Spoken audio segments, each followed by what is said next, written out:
iOS 13 versus Android Q. That video is coming up right now. Let's go.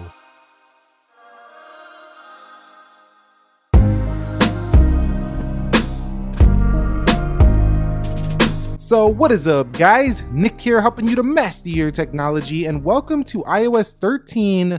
This is the public beta 5 or developer beta 6 here. For the iPhone XR is the phone I'm using in this video, and this is Android Q beta 6, I believe it is. This is like the final release before the official comes, so you're not going to see too much different in the software. Now, I want to mention that this video is not about me saying one software is better than the other, or the other software is better than the other, or this is not a comparison between iPhone XR and Google Pixel over here. This is a comparison of Android and iOS to see which software might be for you down the line later this year when the Pixel 4 launches or the new iPhones come. You might be considering making a switch from one or the other. Okay, so let's discuss the first feature, which is going to be the dark mode on both devices. Now there's three ways to turn this on for the iPhone on iOS 13. You can see right here, we can go ahead and turn it on there. That's in the control center itself. You can also hold down the brightness slider right here and enable it from the appearance in dark. In addition, there is a last method. Go to settings,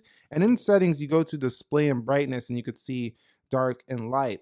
Now we could put this on automatic and it's automatically going to go back because it knows the time of the day. Options, you can see sunrise to sunset or a custom schedule yourself. Now again, to turn that control center toggle on, you're just going to go to control center right here above display and brightness and customize controls, and you could see the dark appearance right there. Now for the Google device, let's leave it on dark mode while we're talking about dark mode. For the Google device, it's also up here in the notifications tray.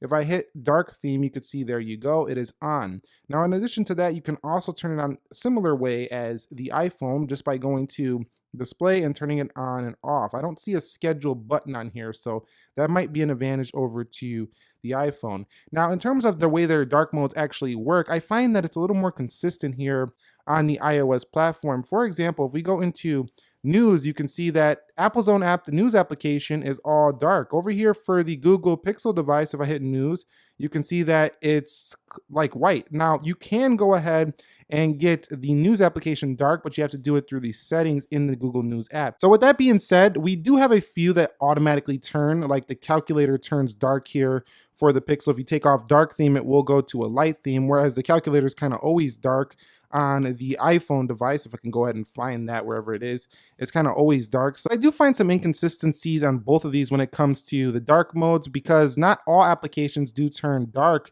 or not all applications turn light on both of them. Like the calculator should be light in the daytime for the iPhone, for example. Now, another example, if we go to weather here, you can see, why is this not dark? I'm in the dark mode. If I'm reading the weather at night, I don't want this bright blue screen in my eyes. Over here on the Google device, same thing. Why is this weather application on the at a glance widget not dark when I turn on dark theme? So these little things like this, it's not fully dark, but the apps tray is dark, and it's definitely an improvement over Android 9 Pie, where you could just kind of make it a little bit dark in certain areas depending on the wallpaper. So big improvements there, and dark mode is welcome here for the iOS platform as well. If we go to calendar, you can see that that's also very dark. Same here with the Google Pixel 3 XL, very dark right there. Okay, so let's talk about gestures on both platforms. Now the iPhone XR has always had gestures since its inception, and the iPhone X brought this to the market here on the iPhone series. Now it's super smooth here on iOS 13, as it has been always on all of the iPhone X and up models here. So very easy. You just go ahead and swipe away, or you can swipe and hold and kind of go to the right and then go to your other applications and switch applications out. Very smooth gestures there. It's been pretty hard to match for a lot of Android phones. Now Pixel was kind of blocking the bottom of the screen, not giving you an all-screen display because of those little buttons that were down there. Now, some people probably still do prefer those, but this is all new here for Android Q, the gestures, and it's pretty much a straight copy from iOS 13. It looks very similar, but that's not a bad thing because that's a very smooth gesture there on the Pixel. Now, if we go over here to settings and we type in gestures up here, let's go to gestures, you can see that we have different options versus the way we do on the iPhone with just one. That's all you get. Now that could be more simplistic if you ask me. I think that's pretty simple. You only have one way.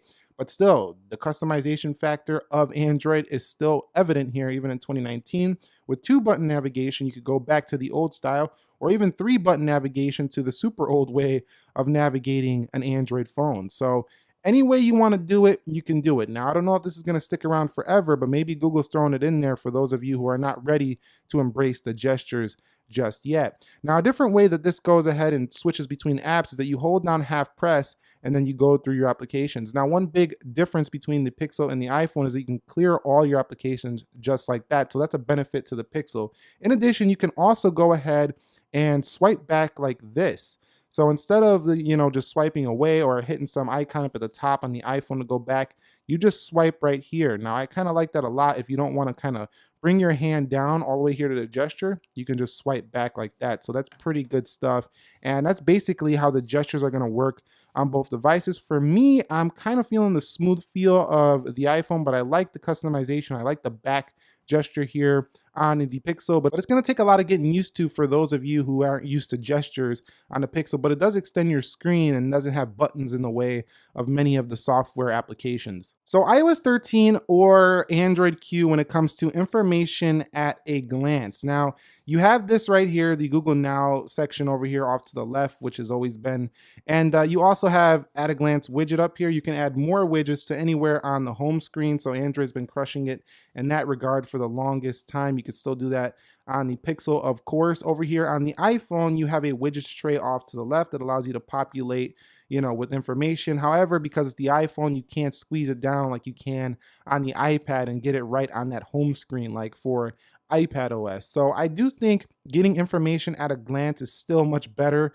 for the Google Pixel series, and you can populate, again, widgets however you want all over the screen.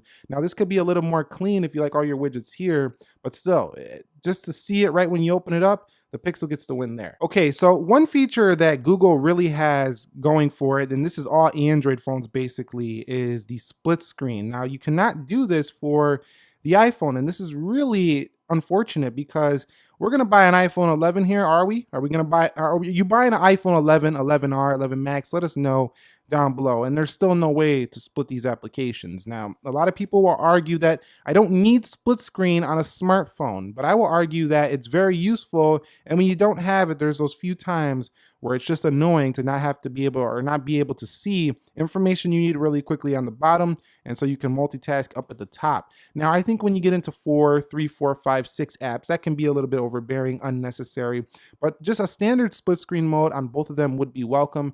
Google has the win here over Apple, in my personal opinion. Okay, so I wanted to mention that you see how these are both dark here. We're going to talk about typing in a minute. The Apple iPhone's dark mode automatically put iMessage in the dark mode, where I had to turn it on for the Pixel over here in the settings. I had to put on dark mode. So just keep that in mind. Like I say, sometimes the applications aren't dark by default on the dark theme for the Pixel. You might have to turn them on. But Apple brings a quick path keyboard here in the iOS 13 beta, which is nice. Hey, what is up? Or what is up right here? And you can see that's very clean. Google has had this forever, and we know that's a direct take from the Android, but hey, we need that on the iPhone. This makes typing a lot faster for certain people. Now, I gotta say that the emojis I still think are really nice on the iPhone by comparison, but still, there's plenty over here in Android Q as well. So I don't think this is gonna be a deciding factor, the emojis, but there is something that the Pixel 3 doesn't have anyway. Maybe they'll bring it on the 4, we'll see. But this phone right here has Memoji stickers using the Face ID camera to go ahead and kind of analyze your face and make your own sticker pack. So that's a cool thing here for the iPhone XR you don't get on the Pixel. So that's kind of like what the typing experience is going to be like. But I do have to mention one major factor about the keyboard. So you only have 2 themes on here, and this plays back into the customization factor of Android. If we go over here in the settings and we go to theme, you have so many different keyboard color options you can get for the Pixel. This goes for all Android devices as well. So that's a nice touch here for this device. Okay, so let's go to accessibility, because both of these have some amazing accessibility features, and the Pixel brings live transcribe as well as live caption. So this brings some nice new accessibility features. Going to really be useful for people who are deaf or hard of hearing. And you do have voice control here for the Apple iPhone on iOS 13 gets improved by a lot. So both of these are some of the best phones in the business for accessibility features if you do take advantage of those. So keep that in mind. Two great phones for accessibility. So both of them have quick shortcuts to applications. So if we go into, like, say, the Play Store, if I hold this down, you can see my apps. If I hold down App Store, rearrange applications. If I go home here and I go to, say, YouTube, let's find YouTube on this phone. You can see I can do many actions right there. Same here, trending subscriptions. Sometimes there's a little bit more features on the iPhone device over here, but I gotta say that both of them do have quite a few shortcuts that you can go to with your applications. You see a little bit of a bug right there. That's what we get when we use beta sometimes. But still, you got to admit that they both have some pretty nice shortcuts. It's actually a first for the iPhone XR to actually have those shortcuts, and that's pretty much frozen up right here live on video after I just was saying it's super stable. So maybe not as stable as it could be just yet, but both of them do have shortcuts. Nice touch. A couple of other mentions. Notifications on the Google Pixel 3 XL have a lot more actions, and they're a little bit more neat in terms of the way you use them. They still come in a kind of a longer list here and gets a little cluttered for the iPhone. So I also want to take a look at the wallpapers. You can see on the iPhone, they don't give you too many. I mean, there's a few, but not that many. And over here for the Google Pixel, you get all of these wallpapers. And one little difference is that there's some living wallpapers that actually are kind of live in the background here for the Pixel device. The way they show the text right here is also bigger here in Android Q, if you were wondering. And that wallpaper actually moves. If you see that little light fraction in the back, it's just moving with that wallpaper right there. That's something you don't see too often on the iPhone. So you can dark appearance dim these wallpapers as well if you would like. I just got to say that I like the wallpaper selection on the Pixel. It just gives you so many more options, whereas Apple usually does that on the Mac, but not so much on the iPhone. Just a small little thing I noticed. So which one feels smoother? And that's pretty hard. They both feel very smooth. I think both of these could benefit from getting a higher, hertz display, kind of like what OnePlus 7 Pro has. But honestly, I couldn't tell too much of a difference. I think Apple's gestures are a little bit smoother still, but just scrolling the panels and going through applications, not a great deal of difference. Maybe the iPhone a little bit smoother in some app launches than like not well developed applications for the Pixel third-party apps, for example. But I think you'll be happy with the smooth feel on both of them. But both, again, could benefit from ultra smooth upgrades in the hertz displays. So like if we go to a 90 hertz for the Pixel 4, for example, or if we go to 120 hertz, ProMotion display for iPhone in 2020, that's going to be huge updates. So in terms of smooth, I wouldn't pick either of these thinking one is so much smoother than the other. So in conclusion, there is such a great deal of similarities, but the major difference is the Google ecosystem versus the Apple ecosystem. And I think in terms of ecosystems, the Google ecosystem is pretty darn up there, getting close, because you got Chromebooks, for example, that work very well with the Pixel. If you're using all the Google services, I mean, many people use Macs, but still use the Google services. So this could work well even if you're using a Mac, because it's just the Google services basically. Over here, you got that Apple ecosystem with everything matching up nicely if you are using other Apple products as well. But I gotta say that in terms of feature set, they're very similar. They both have great accessibility features. They both use gestures. They both have like screen time modes where you can go to digital well-being. In the form of Apple, it's a screen time mode to check how you're doing if you're not getting too distracted, or if you're getting too distracted on your phone. Great notifications systems. I mean, there's tons for both of these, and really you're not going to find that many differences besides, again, just the ecosystem you want to go with. So at the end of the day, to me, there's no real clear winner here. I think that Android Q has gotten some long overdue features like a better gesture system and a better dark theme. Also, dark theme was long overdue for iOS 13. That helps out a lot as well on this platform. And seeing things like the quick shortcuts become universal, even coming to the XR, is a nice touch, I think. Other than that, these softwares are refinements. These are not game-changing softwares. What these are is just improved upon already really good softwares that just are adding features that they didn't have before. So what are your thoughts? Are you going with iOS 13 this year, Android Q? Let us know down below in the comments section, and share anything that I missed in this video to help the community out.